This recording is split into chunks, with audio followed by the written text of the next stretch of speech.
Dans nos échanges à propos de la thérapie, mais aussi au-delà, il y a une phrase qui m'a toujours interpellée où tu m'expliques que juger, ce n'est pas un problème en soi. Alors que c'est vrai que toute ma vie, et je pense que d'autres se reconnaîtront, on m'a toujours dit c'est mal de juger. Et tu n'es pas d'accord avec cet a priori-là. Et lorsqu'on a collecté les a priori ou les clichés qu'il pouvait y avoir autour de la thérapie, c'est quelque chose que tu as fait remonter un peu dans notre liste. Pourquoi ?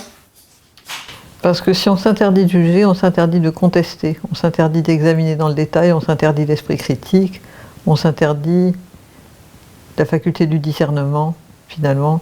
Et je crois en tout cas moi il me semble, c'est comme ça que je le ressens, qu'il y a eu beaucoup de confusion entre l'idée que c'est mal de juger et que c'est interdit de condamner.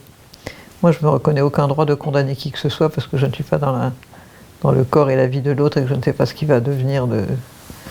Il y a des gens, je pense, qui peuvent changer 3 semaines avant de mourir, hein, j'en ai eu des exemples. Mais j'aime beaucoup la phrase d'Oscar Wilde qui disait « Les enfants commencent par aimer leurs parents, en grandissant ils les jugent et quelquefois ils leur pardonnent ».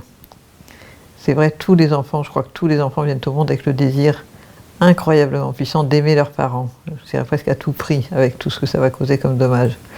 En grandissant, ce qui veut dire s'ils grandissent, donc ils ne s'arrêtent pas sur un statu quo, ils les jugent, c'est-à-dire ils les discernent, ils les voient comme des personnes et pas seulement comme leur papa et leur maman.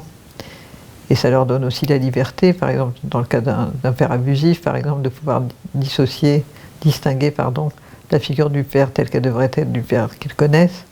Donc il faut juger, il faut établir cette capacité en soi à sous-peser la valeur de l'autre d'un point de vue humain. Sinon, et je crois quand même que toutes ces dernières années on en est particulièrement juge, c'est la porte ouverte à l'abus. Et puis après, effectivement, on décide si on pardonne ou pas, s'il y a les conditions, pardonner. Mais ne pas juger, c'est vraiment une espèce de supercherie, je trouve, très dangereuse. Oui, finalement, dans l'explication que tu donnes, juger, c'est apprendre à se tenir à la bonne distance et puis à se situer aussi. Et donc, comme tu as pu l'expliquer dans une autre de nos vidéos sur l'analyse transgénérationnelle, je trouve que ça fait écho aussi avec cette capacité à se situer par rapport à une trame aussi. Oui, puis c'est dire il y a quelque chose en moi qui est capable d'objectivité. Ça m'avait frappé un jour il y a longtemps, un petit enfant à la sortie d'école, il devait avoir 7-8 ans à peu près, et je l'entends qui dit à sa mère, la maîtresse elle a fait ci et ça, je savais que la maîtresse était une personne très toxique, et il dit cette chose et la mère lui dit, on ne critique pas la maîtresse. Alors, ça tombe comme ça comme un menhir sur sa tête. Et je trouve ça très grave, parce que ça veut dire qu'on dit à l'enfant, tu n'as pas de jugement qui te soit propre et qui soit valide, ce qui compte c'est ce que disent les adultes qui ont du pouvoir, et moi je suis d'accord avec cet adulte plus qu'à ton écoute. C'est choquant. Oui. Pourquoi est-ce que tu penses qu'il y a une telle... comment je pourrais dire ça ?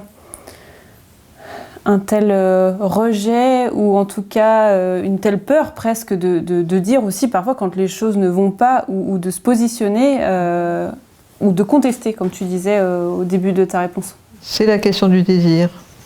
Voilà, c'est que prendre le risque de sortir du bois et de dire « j'ai vu le loup », c'est prendre le risque d'être comme le petit enfant qui dit « l'empereur est tout nu ». L'enfant se permet de le dire alors que les courtisans s'interdisent, les courtisans ont beaucoup à perdre. L'enfant ne s'en rend pas compte qu'il y a quelque chose à perdre, donc il est sincère. Donc on troque notre possibilité d'être sincère pour une sorte de fausse protection tiédasse et salace qui nous enferme dans la médiocrité. Et ça s'appelle le consensus. Hein. On l'a beaucoup vu ces dernières années quand même. Depuis 2020, en gros, le consensus se porte bien. Merci Carole. Je vous invite à nous juger dans la compréhension de ce verbe qu'on vient d'explorer avec Carole.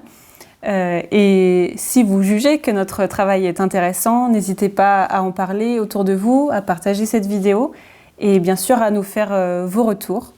À très bientôt.